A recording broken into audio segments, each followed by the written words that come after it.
नमस्कार दोस्तों, स्वागत है आप सभी का हमारे इस चैनल सनातन ज्ञान गंगा पर। दोस्तों, अगर आप जीवन में कुछ नया सीखना चाहते हैं तो इस चैनल को सब्सक्राइब जरूर करें। श्री शिवाय नमस्तुभ्यम। हर हर महादेव। देखिए, पूज्य गुरु जी ने कहा कि जैसा कि आप सभी जानते हैं कि आजकल के समय में सबसे ज्यादा समस्या हो गई है बीमारियों की। हर घर में कोई न कोई सदस्य बीमार जरूर रहता है, किसी न किसी गंभीर रोग से परेशान रहता है।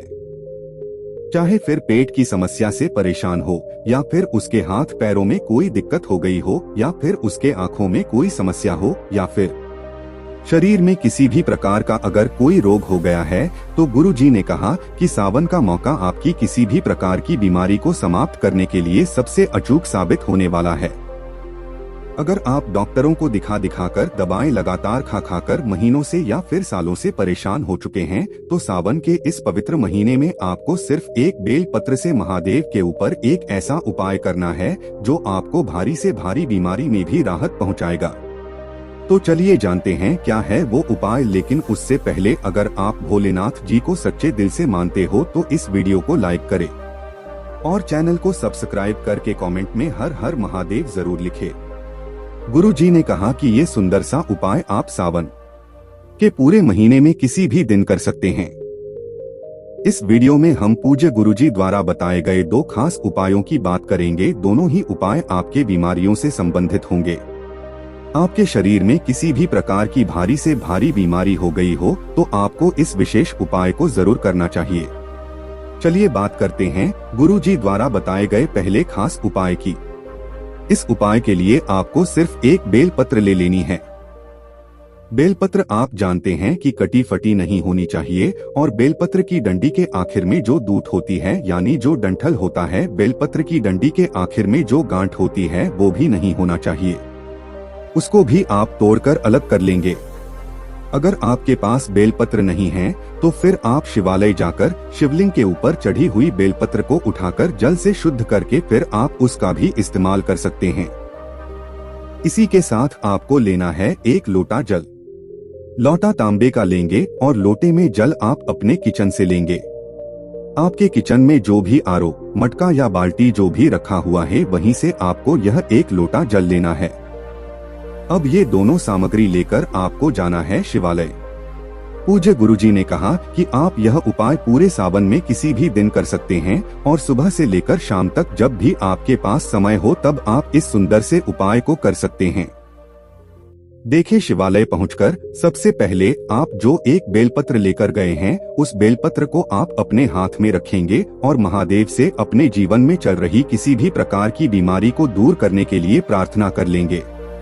महादेव की किस नाम का स्मरण करेंगे? कुंदकेश्वर महादेव का। गुरुजी ने कहा कि जब भी हमें कोई रोग या बीमारी होती है तो हमें महादेव का सबसे सुंदर नाम लेना चाहिए जो बीमारियों से संबंधित होता है, और वो नाम है कुंदकेश्वर महादेव। कुंदकेश्वर महादेव का नाम लेते हुए आपके शरीर में जो भी बीमारी है उसको समाप्त करने की आप महादेव से प्रार्थना कर लेंगे। फिर एक बेल पत्र आप माता अशोक सुंदरी वाले स्थान पर समर्पित कर देंगे। बेलपत्र की चिकनी साइड का हिस्सा माता अशोक सुंदरी वाले स्थान पर स्पर्श करेगा यानी टच करेगा, और बेलपत्र की जो डंडी होगी वह जलाधारी की तरफ रहेगी। फिर इसके बाद आप जो एक लोटा जल लेकर गए हैं वो जल आपको इसी बेलपत्र के ऊपर धीरे धीरे समर्पित करते जाना है, और लगातार शिव महापुराण के मूल मंत्र श्री शिवाय नमस्तुभ्यम का स्मरण करते जाना है, या फिर आप ओम नमः शिवाय मंत्र का भी स्मरण कर सकते हैं। गुरुजी ने कहा कि जल आप बिल्कुल धीरे धीरे समर्पित करेंगे। जल समर्पित करने से पहले आप एक काम करेंगे कि आप छोटी सी कटोरी या अन्य कोई भी छोटा सा पात्र जलाधारी के नीचे लगा लेंगे, ताकि जो जल आप समर्पित करें वह जल इसी छोटी कटोरी में या अन्य किसी छोटे पात्र में एकत्र हो जाए यानी इकट्ठा हो जाए। अब ये जल आपको महादेव से औषधि स्वरूप मांग लेना है। महादेव या प्रार्थना कर लेंगे कि हे मेरे महादेव, यह जल आप औषधि स्वरूप बना लीजिए। फिर उसके बाद यह जल लेकर आप पहुंच जाएंगे अपने घर। अपने घर पर जिस भी सदस्य को बीमारी है या रोग है उसको इस जल का आचमन कराएंगे यानी थोड़ा सा पान कराएंगे। यह जल थोड़ा सा आप उस बीमार व्यक्ति को पिला दी जाएगा, या फिर आप स्वयं बीमार है तो आप स्वयं पी लीजिएगा। गुरुजी ने कहा कि ये उपाय आपको 4 से 5 दिन लगातार करना है। सावन के पवित्र महीने में आप किसी भी दिन से इस उपाय को करना शुरू कर सकते हैं और आपको 4 से 5 दिन लगातार इस उपाय को करना है। गुरुजी ने कहा कि अगर आपके डॉक्टरों की दवाएं चल रही हैं तो उन दवाओं को बंद नहीं करिएगा। बस आपको 4 से 5 दिन इस जल का सेवन करना है। आप 4 से 5 दिन इस प्रकार से जल चढ़ाएं और रोज शिवलिंग से लाकर आप उसका आचमन करें। गुरुजी ने कहा कि आप 5 दिन में स्वयं देखेंगे कि आपकी बीमारी में धीरे धीरे आपको आराम मिलना शुरू हो गया।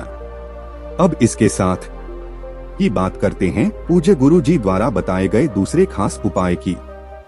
दूसरा उपाय भी उन लोगों को करना है जिनके शरीर में कोई भारी बीमारी हो गई है या भारी रोग हो गया है। अगर आप पहले उपाय को कर सकते हैं तो पहला कर लीजिए, या फिर दूसरा उपाय कर सकते हैं तो फिर दूसरा उपाय कर लीजिए।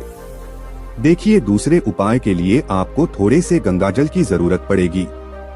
1 लोटा सबसे पहले आप जल ले लीजिए। लोटा तांबे का लीजिए और जल आप अपने किचन से ले लीजिए। अगर आपके पास गंगाजल बहुत अधिक मात्रा में है, यानी गंगाजल बहुत ज्यादा है आपके पास, तो फिर आप जल नहीं लेंगे, आप इस 1 लोटे में पूरा गंगाजल मिला लेंगे। लेकिन अगर आपके पास गंगाजल कम है तो फिर आप पूरा लोटा जल ले लीजिए। उसके बाद आपके पास जितना भी गंगाजल है, चाहे 1 चम्मच हो या आधा चम्मच हो या 2-4 बूंद, वो आपको इस 1 लोटे जल में डाल लेना है। अब सिर्फ यही 1 लोटा जल लेकर आपको जाना है शिवालय। अब यह जल आपको किस प्रकार समर्पित करना है वह बहुत ही ध्यान से समझना। देखें, ये उपाय भी आप पूरे दिन में किसी भी समय कर सकते हैं, लेकिन पूज्य गुरुजी ने कहा कि ये उपाय आपको सिर्फ और सिर्फ सोमवार के दिन करना है। सावन का जो भी सोमवार हो उस सोमवार के दिन आपको यह सुंदर सा उपाय करना है। सबसे पहले आप शिवलिंग के सामने जो नंदी भगवान होते हैं, नंदी महाराज के ऊपर थोड़ा सा जल समर्पित कर दीजिए और श्री शिवाय नमस्तुभ्यम मंत्र का स्मरण कर लीजिए। फिर उसके बाद जलाधारी के बीच में जो माता अशोक सुंदरी वाला स्थान होता है, वहां पर थोड़ा सा जल समर्पित कर दीजिए और श्री शिवाय नमस्तुभ्यम मंत्र का स्मरण कर लीजिए। फिर इसके बाद तीसरे नंबर पर आप श्री गणेश जी वाले स्थान पर थोड़ा से जल समर्पित कर दीजिए और श्री शिवाय नमस्तुभ्यम मंत्र का स्मरण कर लीजिए। फिर चौथे नंबर पर आखिरी का कार्तिकेय जी का जो स्थान होता है, वहां पर जल समर्पित कर दीजिए थोड़ा सा और फिर श्री शिवाय नमस्तुभ्यम मंत्र का स्मरण कर लीजिए। अब इन 4 जगहों पर जल समर्पित करने के बाद 5वीं जगह आपको जल समर्पित करना है शिवलिंग के ऊपर जो मटका रखा होता है, जो भी कलश या मटका जो भी शिवलिंग के ऊपर रखा रहता है, जहां से बूंद बूंद करके शिवलिंग पर जल गिरता है। 5वें नंबर पर आपको वहां पर थोड़ा सा जल समर्पित करना है और श्री शिवाय नमस्तुभ्यम मंत्र का स्मरण कर लेना है। अगर आपके शिवालय में मटका नहीं रखा है, शिवलिंग के ऊपर कोई पात्र नहीं रखा है, तो फिर आप बचा हुआ पूरा जल शिवलिंग के ऊपर समर्पित कर दीजिए। शिवलिंग के ऊपर जल समर्पित करते हुए आपको लगातार श्री शिवाय नमस्तुभ्यम या फिर ओम नमः शिवाय का स्मरण कर लेना है।